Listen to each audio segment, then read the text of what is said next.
Presiden itu tidak bisa diberhentikan atau diperpanjang jabatannya, diberhentikan pun kalau melanggar hukum pidana. Jabatan Presiden Jokowi dan kabinetnya sudah habis. Kalau pemilu ditunda akan terjadi kekosongan pemerintahan. Ada yang bertanya, Pak, itu kan bisa dibuat oleh MPR. Nggak bisa. Saudara sekalian, pemilu 2024 itu adalah agenda konstitusional, kalender konstitusional yang tidak bisa ditunda atau dimundurkan dengan jalan hukum biasa. Kita sekarang sedang dikejutkan oleh adanya putusan pengadilan negeri yang menyatakan menunda pemilu sampai tahun 2025. Saya ingin katakan kita harus lakukan perlawanan hukum ini secara sungguh-sungguh, karena itu akan membahayakan kehidupan bangsa dan negara, di mana agenda atau kalender konstitusi bisa dibatalkan dan diatur oleh pengadilan. Urusan hukumnya saya sependapat, pemerintah sependapat dengan KPU agar naik banding sampai kasasi sampai apapun. Karena secara hukum adalah salah. Pengadilan negeri itu kok penunda pelaksanaan pemilu. Urusan sengketa pemilu menurut hukum kita sudah jelas. Kalau menyangkut administrasi, persyaratan, pendaftaran, itu urusannya Bawaslu dan PT UN. Bawaslu sudah memutus bahwa Partai Prima diberi waktu 3 kali 24 jam untuk memenuhi. Selama 3 kali 24 jam memperbaiki, masih tidak memenuhi syarat, dibawa ke PT UN. PT UN menyatakan menolak permohonan, selesai. Tapi tiba-tiba pindah ke pengadilan perdata. Dan yang diberikan oleh hakim perdata adalah bukan hak keperdataan pengurus KPU, tapi hak rakyat. Kewajiban konstitusional tentang pemilu 5 tahun. Itu hukumnya. Yang saya katakan berbahaya tadi begini, saudara. Jadwal pemilu itu adalah materi muatan mutlak konstitusi, bukan muatan undang-undang. Ada 3 pasal dalam konstitusi yang menyatakan presiden menjabat dalam waktu 5 tahun, pemilu diadakan 5 tahun sekali, presiden itu tidak bisa diberhentikan atau diperpanjang jabatannya, diberhentikan pun kalau melanggar hukum pidana, bukan karena terjadi kekosongan karena putusan pengadilan atau karena berhalangan tetap. Nah, sekarang mari kita uji. Tanggal 21 Oktober jabatan Presiden Jokowi dan kabinetnya sudah habis. Kalau pemilu ditunda akan terjadi kekosongan pemerintahan. Ada yang bertanya, Pak, itu kan bisa dibuat oleh MPR. Nggak bisa. MPR sekarang ini beda dengan dulu. Bisa mempercepat, bisa memperlambat. MPR sekarang ini tidak punya wewenang apapun untuk menentukan pemerintah. Bahkan ketetapan MPR sekarang itu hanya berlaku dalam bentuk base kicking, berlaku konkret. Kalau undang-undang dasar dia ubah itu ada caranya. Caranya apa? Caranya mengubah dulu konstitusi. Nah, kalau terjadi kekosongan presiden dan wakil presiden, menurut undang-undang dasar itu diganti oleh 3 menteri yang menjabat, yaitu dalam negeri, menteri dalam negeri, menteri pertahanan, menteri luar negeri. Tapi pada saat jabatan presiden habis, jabatan ketiga menteri ini pun habis. Nggak bisa. Terus pakai apa? Amandemen.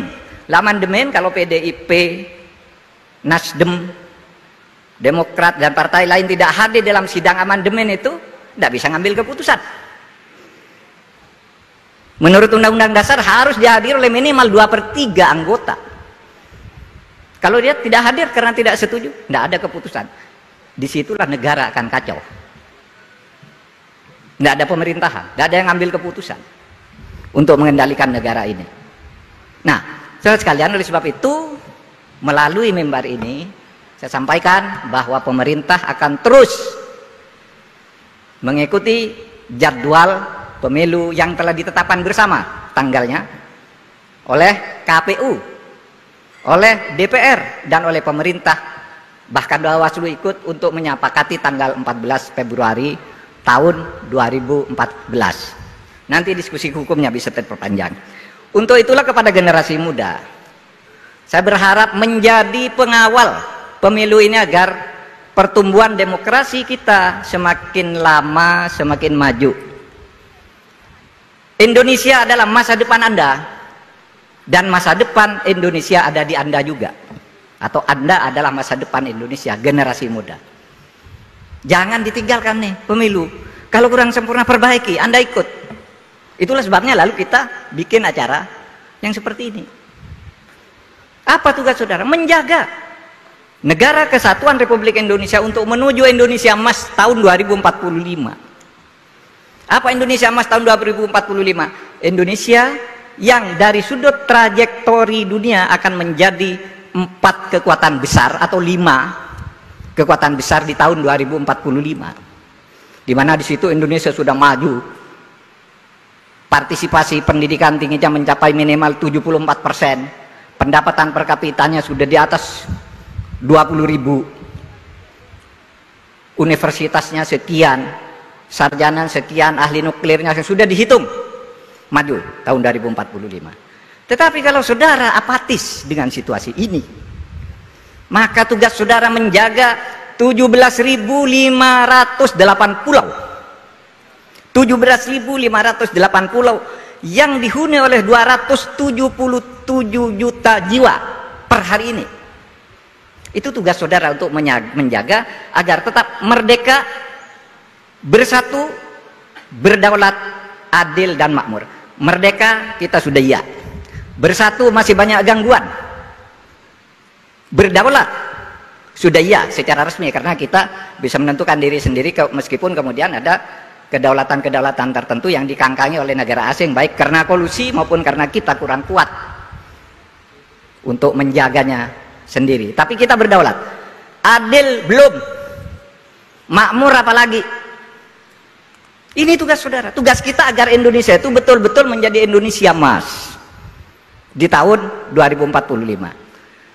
Untuk itu saudara, saya mengajak kita semua, mari amankan kritik hari ini. Saudara ada di sini, kritik nanti Pak Andi Wijayanto, KPU, Bawaslu, kritik apa yang kurang. Pemilu harus begini, sampaikan nanti. Tidak apa-apa, dikritik sekeras-kerasnya. Ini kampus tempat mendidik orang yang kritis. Kampus Universitas Gadjah Mada. Kalau pemilu ditunda, akan terjadi kekosongan pemerintahan. Ada yang bertanya, Pak, itu kan bisa dibuat oleh MPR. Nggak bisa. Saudara sekalian, pemilu 2024 itu adalah agenda konstitusional.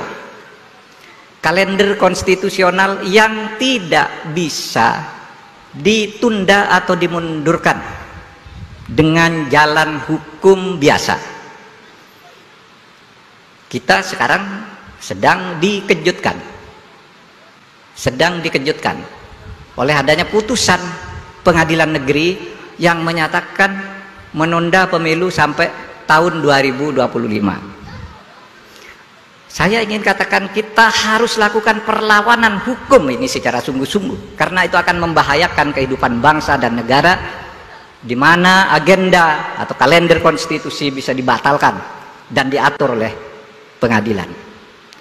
Urusan hukumnya saya sependapat, pemerintah sependapat dengan KPU agar naik banding sampai kasasi sampai apapun. Karena secara hukum adalah salah.